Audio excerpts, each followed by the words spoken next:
श्रोते हो, नमस्कार. कोजागिरी कवी मंडळाच्या 284व्या मैफलीमध्ये मी आपल्या सर्वांचं हार्दिक स्वागत करते. जवळपास गेल्या 4 महिन्यांच्या लॉकडाऊनच्या काळामध्ये आपण एकत्र येऊ जरी शकत नसलो तरी ऑनलाईन मैफलीच्या माध्यमातून आपण एकमेकांना भेटत आहोत. एकमेकांच्या सुखदुःखाची कल्पना, एकमेकांचे सगळे अनुभव एकमेकांशी जोडत आहोत, सांगत आहोत, शेअर करत आहोत. कोजागिरीचं चांदणं हे कवितांच्या माध्यमातून सर्वांवर आजवर बरसत आलंय. त्याच्यातून आपण त्या चांदण्याचा अनुभव घेत आलो. परंतु प्रत्येक चांदण्याला आणि प्रत्येक आनंदाला कधी ना कधी, कुठे ना कुठे एक तरी दुःखाची किनार असते आणि दुःखाची ही झालर असल्याशिवाय आनंदाची किंमतही माणसाला कळत नाही. किंबहुना लॉकडाऊनच्या या काळामध्ये आजपर्यंत अनेक क्षेत्रातल्या वेगवेगळ्या दिग्गज व्यक्तींना आपण गमावलंय आणि याच्यातून आपण एक शिकलो की लॉकडाऊन हे लौकिक अर्थानं आपल्यासारख्या सर्व माणसांसाठी आहे. जन्म आणि मृत्यूसाठी लॉकडाऊन कधीच असत नाही. ही प्रस्तावना करण्याचं कारण असं की लॉकडाऊनच्या या काळामध्ये शिक्षण आणि साहित्य क्षेत्रातल्या काही दिग्गज मंडळींना आपण गमावलं आहे. ही दिग्गज मंडळी त्यांनी केलेल्या कामाच्या रूपानं, कार्याच्या रूपानं, अमूर्त स्वरूपामध्ये आजही आपल्या सोबत आहेत आणि ती नेहमीच आपल्या सोबत राहतील. त्या दिग्गज मंडळींचा उल्लेख आपण करणं, किंबहुना त्यांना आपल्या सर्वांतर्फे आदरांजली वाहणं हे कवितेच्या या मैफलीला सुरुवात करण्यापूर्वी फार महत्त्वाचं आहे असं मला वाटतं. साहित्य आणि शिक्षण क्षेत्रातल्या ज्या दिग्गजांना आपण गमावलं आहे त्यातलं पहिलं नाव जे आहे ते म्हणजे प्रसिद्ध लेखिका, कवयित्री, शैक्षणिक विचारवंत प्राचार्य अनुराधा कृष्णराव गुरव यांचं वृद्धापकाळानं निधन झालं. मात्र शिक्षण आणि लेखन या क्षेत्रात त्यांनी प्रभावीपणे काम केलेलं आहे. शिवाजी विद्यापीठाच्या प्रौढ आणि निरंतर शिक्षण विभागाच्या प्रमुख म्हणून त्यांनी दीर्घकाळ काम केलं. त्यानंतर डॉक्टर DY पाटील DED महाविद्यालयाच्या प्राचार्य म्हणून सेवा बजावली. यशवंतराव चव्हाण महाराष्ट्र मुक्त विद्यापीठाच्या विभागीय संचालक म्हणूनही त्यांनी काम केलं होतं. वैवाहिक आणि शैक्षणिक समुपदेशनाचं कामही त्या करत होत्या आणि यासोबतच साहित्य विश्वातही स्वतःच्या कर्तृत्वाचा ठसा उमटवत होत्या. त्यांचे आजवर 30 कथासंग्रह, 13 कादंबऱ्या, एकांकिका संग्रह, बालसाहित्याची जवळपास 30 पुस्तकं, नवसाक्षर साहित्याची 43 पुस्तकं, शैक्षणिक 12 पुस्तकं आणि 16 लेखसंग्रह असं विपुल साहित्य प्रकाशित झालेलं आहे. विविध सामाजिक, साहित्यिक, शैक्षणिक संस्थांवर अध्यक्षा आणि सदस्य म्हणून त्या कार्यरत होत्या.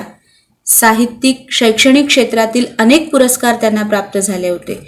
अनेक साहित्य संमेलनांचं अध्यक्षस्थानही त्यांनी भूषवलं होतं. तर शिक्षण आणि साहित्य अशा दोन्ही क्षेत्रामध्ये आपल्या कर्तृत्वाचा ठसा उमटवणाऱ्या अशा महान प्रसिद्ध लेखिका आणि कवयित्री अनुराधा गुरव यांना कोजागिरी कवी मंडळातर्फे मी आदरांजली वाहते. खरं तर आज शिक्षण क्षेत्र हे असं क्षेत्र आहे की जिथं प्रायोगिक तत्वावरती काम करणाऱ्या व्यक्तींची वानवा आहे. चांगले शिक्षण तज्ज्ञ म्हणा किंवा चांगले शिक्षक खूप कमी राहिलेले आहेत आणि जुन्या काळातले जे लोक या शिक्षण क्षेत्रामध्ये काम करत होते किंवा त्यांनी आपल्या कामाचा जो ठसा उमटवला या क्षेत्रामध्ये, त्यातला एक एक तारा निखळत चाललाय. त्यांची ओळखच जणू शिक्षण क्षेत्रातले दीपस्तंभ असं म्हणायला हरकत नाही. थोर शिक्षण तज्ज्ञ प्राचार्या डॉक्टर लीलाताई बापूसाहेब पाटील वयाच्या 93व्या वर्षी आपल्याला सोडून गेल्या. प्रसिद्ध दिवंगत लेखक ना.सी. फडके यांच्या त्या कन्या, तर अस्पृश्यता उद्धाराच्या चळवळीतील आघाडीचे नेते दलित मित्र बापूसाहेब पाटील यांच्या त्या पत्नी होत. परिवर्तनशील शिक्षणाचे अनेक प्रयोग त्यांनी त्यांच्या शिक्षण संस्थेत राबवले. मुलांसाठी बालसाहित्याचं विपुल लेखन केलं. तर मूल्यवर्धित शिक्षण संकल्पना मांडणारी त्यांची अनेक पुस्तकं शिक्षण क्षेत्रात संदर्भ ग्रंथ म्हणून वापरली जातात. लेखनाद्वारे त्यांनी शिक्षण आणि साहित्य क्षेत्रात स्वतंत्र ओळख निर्माण केली होती. म्हणूनच मी म्हटलं की दीपस्तंभ हरवत चालले. ही मंडळी त्यांच्या अनुभवांना अगदी वयाच्या 93व्या वर्षापर्यंत लीलाताईंनी अखेरच्या श्वासापर्यंत शिक्षणासाठी प्रचंड मोठं योगदान दिलेलं आहे. कोजागिरी कवी मंडळाच्या वतीनं मी त्यांना आदरांजली वाहते. कोजागिरी कवी मंडळाची सुरुवात ज्यांच्यापासून झाली आणि ज्यांची नावं आजही आदरानं घेतली जातात अशांपैकी एक म्हणजे कैलासवासी मधुकर सरनाईक यांच्या पत्नी श्रीमती सुमित्रा सरनाईक यांचं वयाच्या अवघ्या 65व्या वर्षी निधन झालं आणि कोजागिरी कवी मंडळामध्ये एक पोकळी निर्माण झाली. तर कोजागिरी कवी मंडळाच्या वतीनं मी श्रीमती सुमित्रा मधुकर सरनाईक यांना आदरांजली वाहते. यानंतर कोजागिरी कवी मंडळातील सर्व कवींना मी आवाहन करते की त्यांनी आपल्या कविता सादर कराव्यात. कवितेचं शीर्षक आहे माणसं. वाटेत माणसं भेटतात, ओळखीची होतात, जवळ येतात, जवळ घेतात, आपलंसं करतात, आपली होतात आणि कधीतरी अवचित अर्ध्या वाटेवर वा कुण्या वळणावर अलगद सोडून निघून जातात. निघून जायचंच आहे तर मग माणसं काय येतात?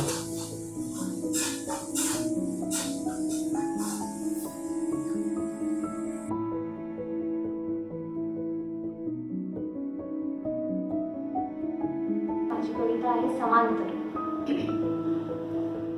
दोन समांतर रेषांसारखे आपण सध्या चालतो आहोत. दोन समांतर रेषांसारखे आपण सध्या चालतो आहोत. तू घराच्या बाहेर, मी घराच्या आत, कामांच्या गोऱ्यात फिरतो आहोत. दोन समांतर रेषाही नेहमी एकमेकांसोबतच चालतात. मागे पुढे झाल्या तरी एकच अंतर टिकून असतं. तसंच अंतर आपल्यामध्ये आपण निर्माण करतो आहोत. दोन समांतर रेषांसारखे आपण सध्या चालतो आहोत. गप्पा मारत एकत्र जेवणं कित्येक दिवसात जमलं नाही. वेळेचं बंधन न ठेवता फिरायला जाणंही जमलं नाही. नात्यामधला सुसंवाद आपण नकळत विसरतो आहोत. दोन समांतर रेषांसारखे आपण सध्या चालतो आहोत. मावळणारा सूर्य एकत्र केव्हा पाहिला आठवत नाही. पौर्णिमेचा चंद्रही केव्हा उगवतो मावळतो कळत नाही. छोट्या मोठ्या कित्येक आनंदांना आपण असे म्हणतो आहोत. दोन समांतर रेषांसारखे आपण सध्या चालतो. बागेतली फुलं फुलतात, कोमेजतात, आपल्याला पाहायला वेळ नसतो. बागेतली फुलं फुलतात, कोमेजतात, आपल्याला पाहायला वेळ नसतो. घरात मुलं लहानाची मोठी होतात, त्यांना द्यायलाही वेळ नसतो. घड्याळाच्या काट्यासारखे आपण फक्त धावतो आहोत. घड्याळाच्या काट्यासारखे आपण फक्त धावतो आहोत.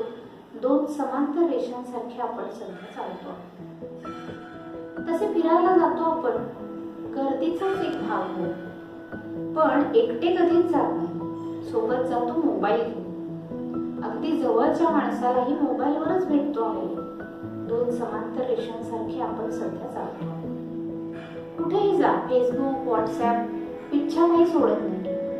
त्याच्याशिवाय सारं जळतं, माणसाशिवाय मात्र अडत नाही. जग जवळ आले म्हणताना आपल्या माणसाला मात्र दुरावतो आहोत. दोन समांतर रेषांसारखे आपण सध्या चालतो आहोत. बऱ्याच गोष्टी खटकतात, बोलायला ऐकायला वेळच नाही.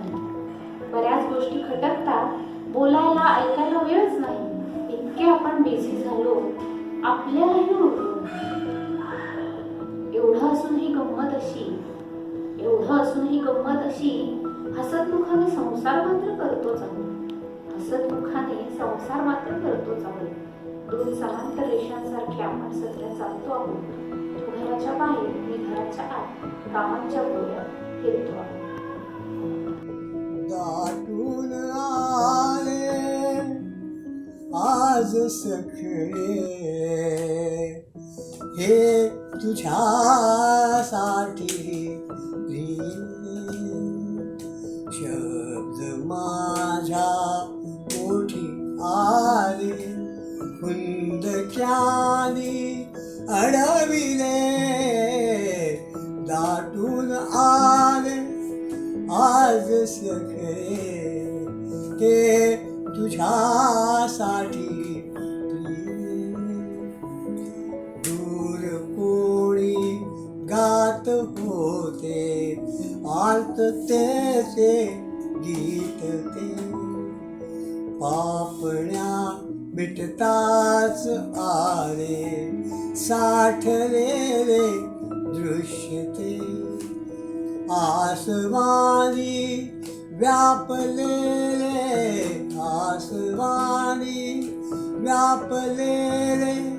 शृंगारिले तव रूप ते. काय म्हणून अशा अवेळी सर्व काही आठविले दाटून आले आज सखे हे तुझ्यासाठी काय आपुली चूक होती अशी दोघांची इथे प्रेम करणे पाप आहे का अशा या जगी इथे ध्यानी मनी तू नसताना ध्यानी मनी तू नसताना भासताय तुझे इथे कातर वेळी क्षण हे देवा कशासाठी बनविले दाटून आज सखे हे तुझ्यासाठी कवितेचं शीर्षक आहे अभंगत्व जपणं जरुरी आहे. रात्री झोप लागेलच असं नाही, रात्री झोप लागेलच असं नाही, पण उद्या पहाटवण्यासाठी झोपणं जरुरी आहे. जे चाललंय ते आवडेलच असं नाही, जे चाललंय ते आवडेलच असं नाही, पण कशाची तरी आवड असणं जरुरी आहे. आपण जे जगतोय त्याला जगणंच म्हणवत नाही, आपण जे जगतोय त्याला जगणंच म्हणवत नाही, पण जीवनाचा पराभव टाळण्यासाठी तगणं जरुरी आहे. प्रश्नांचे असंख्य गुंते डोक्यात गुंता करतायत, प्रश्नांचे असंख्य गुंते डोक्यात गुंता करतायत. त्यातलं वास्तव स्वीकारून नवी स्वप्न पाहणं जरुरी आहे. समर्पित होण्यासाठी स्वयंभू होईनच असं नाही, समर्पित होण्यासाठी स्वयंभू होईनच असे नाही, पण निदान आपलं अभंगत्व जपणं जरुरी आहे, आपलं अभंगत्व जपणं जरुरी आहे. धन्यवाद. कवितेचं नाव आहे गुरुजी. गुरुजी किती काबाड कष्ट करता तुम्ही, गुरुजी किती काबाड कष्ट करता तुम्ही, कंठ फुटे तोवर ज्ञानांकुर भरता तुम्ही. गुरुजी जगणं अगदी साधं, गुरुजी जगणं अगदी साधं, भाजी भाकरी खाऊन राजाचे समाधान तुमच्या चेहऱ्यावर. गुरुजी आयुष्यभर सायकल चालवून दुखत नाही तुमचे हात आणि पाय. गुरुजी तुम्ही प्रजेचे नायक होता, गुरुजी तुम्ही प्रजेचे नायक होता, आकाशातील चंद्र सूर्याला समोर उभे करता. गुरुजी ज्ञानाचे तत्वज्ञान पेरता पेरता तुम्ही सुधाकर होता, गुरुजी ज्ञानाचे तत्वज्ञान पेरता पेरता तुम्ही सुधाकर होता. बोट धरून अक्षरे गिरवता तेव्हा चित्रकार होता. चिखल मातीतून मूर्ती उभारता, चिखल मातीतून मूर्ती उभारता तेव्हा गोरा कुंभार होता. मुलांचे तुटलेले बटन लावता तेव्हा नामदेव शिल्पी होता. गुरुजी बागेतील झाडा फुलांवर प्रेम करताय तेव्हा सावंता माळी होता. गुरुजी बागेतील झाडा फुलांवर प्रेम करता तेव्हा सावंता माळी होता. ऊस डोंगा परी रस नहे डोंगा, ऊस डोंगा परी रस नहे डोंगा, शिकविताना साक्षात चोखा होता तुम्ही. चिंता क्रोध करू नका सांगता तेव्हा गुरुजी मुक्ताही होता तुम्ही. साऱ्या विश्व सुखासाठी प्रार्थना करता तेव्हा ज्ञानेश्वर होता तुम्ही. आमच्या सोबत शाळा झाडताना गुरुजी तुम्ही संत गाडगे बाबा होता.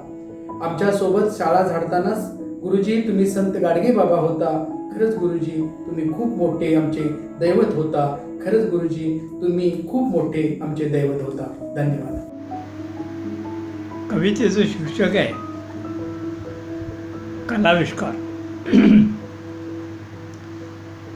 मनाला मोहर कधी येतो कळत नाही, मनाला मोहर कधी येतो कळत नाही. अचानक कधीतरी त्याचा दरवळ जाणवायला लागतो.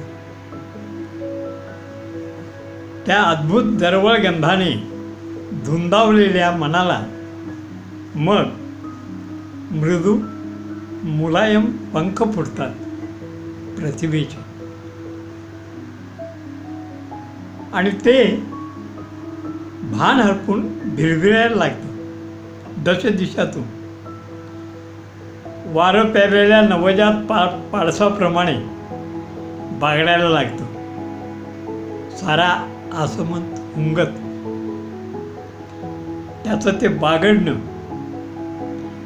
कधी शब्दकळ्यांच्या सुगंधातून, कधी रंगरेषांच्या मोहमयी रूपगर्भातून, तर कधी सूरतालाच्या अवीट आवर्तनातून आविष्कृत होतं. विश्वाचं गूढ उलगडत हळुवार